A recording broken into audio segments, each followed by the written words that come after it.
নমস্কার বন্ধুরা, সাবিত্রী রান্নাঘরে স্বাগতম। আমি আজকে বানাচ্ছি করলা বেগুনের ঝাল। রেসিপিটা একবার দেখে নিন। এখানে কড়াই বসিয়ে দিয়েছি, এতে দিয়ে দিচ্ছি সর্ষের তেল।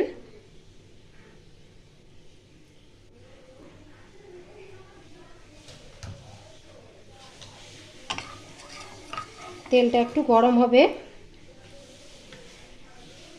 তেলটা আমার গরম হয়ে গেছে। এবার আমি দুটো করলা মিডিয়াম সাইজে নিয়েছি, ওইটা কেটে নিয়েছি লম্বা লম্বা করে। এটা ভেজে নেব।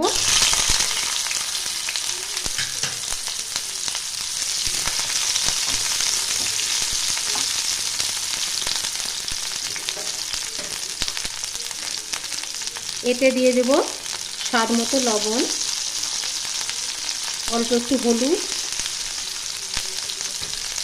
দিয়ে এটা আমি লাল লাল করে একটু ভেজে নেব।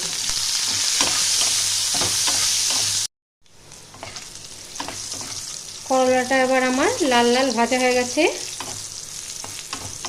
এবার আমি তুলে নেব।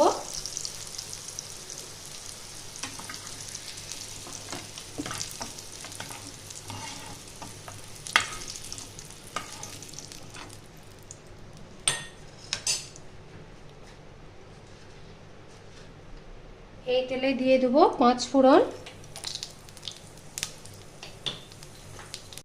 শুকনো লঙ্কা।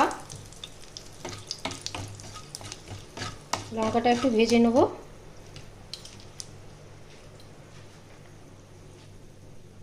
এখানে দিয়ে দেবো একটা পেঁয়াজ।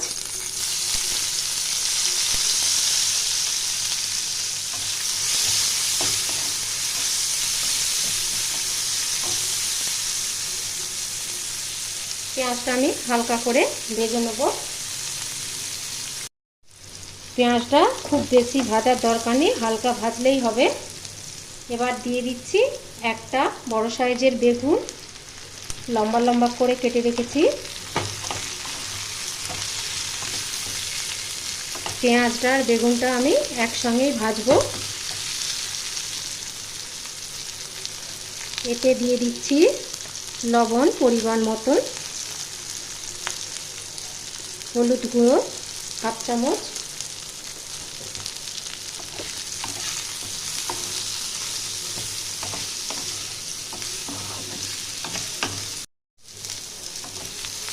এবার এটা আমি আস্তে আস্তে ভাজবো, যেহেতু আমি এটা ঢাকা দিয়ে লো ফ্লেমে এটাকে ভাজবো 2 থেকে 3 মিনিট। আমি 2 মিনিট পরে দেখছি অনেকটাই আমার ভাজা ভাজা হয়ে গেছে।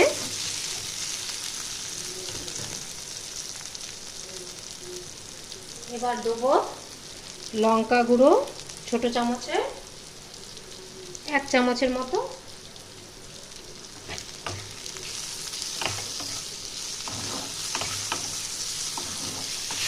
এটা একটু নাড়াচাড়া করতে হবে।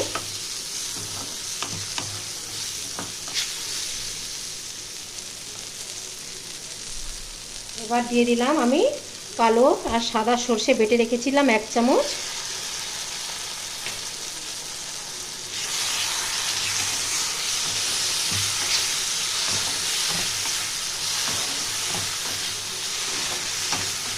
এটা একটু আমি নাড়িয়ে চাড়িয়ে নিচ্ছি।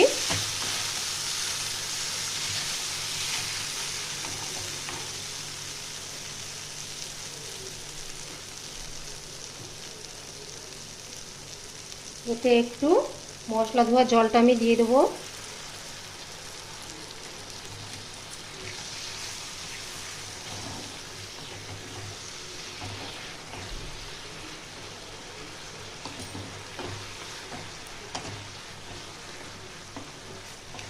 এটা সিম্পল একটা রান্না, এটা সহজেই হয়ে যায়।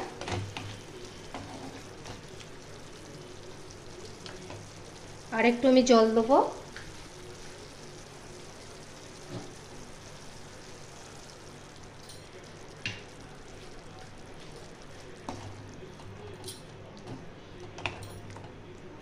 এবার একটু আমি ঢেকে দেবো, বেগুনটা ভালো করে যেন সেদ্ধ হয়ে যায়। আমি 1 মিনিট পরে খুলে দেখছি।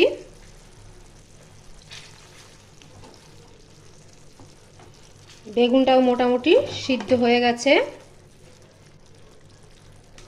এবার ভেজে রাখা করলাগুলো দিয়ে দেবো।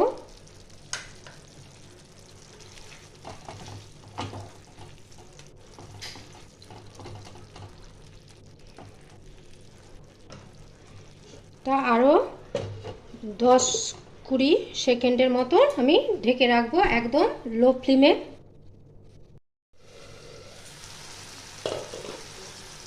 এবার ঢাকাটা খুলে দেখছি। এবার এটা আমার হয়ে গেছে। এটা কিন্তু একদম শুকনো শুকনোই হবে। এবার আমি নামিয়ে নেব।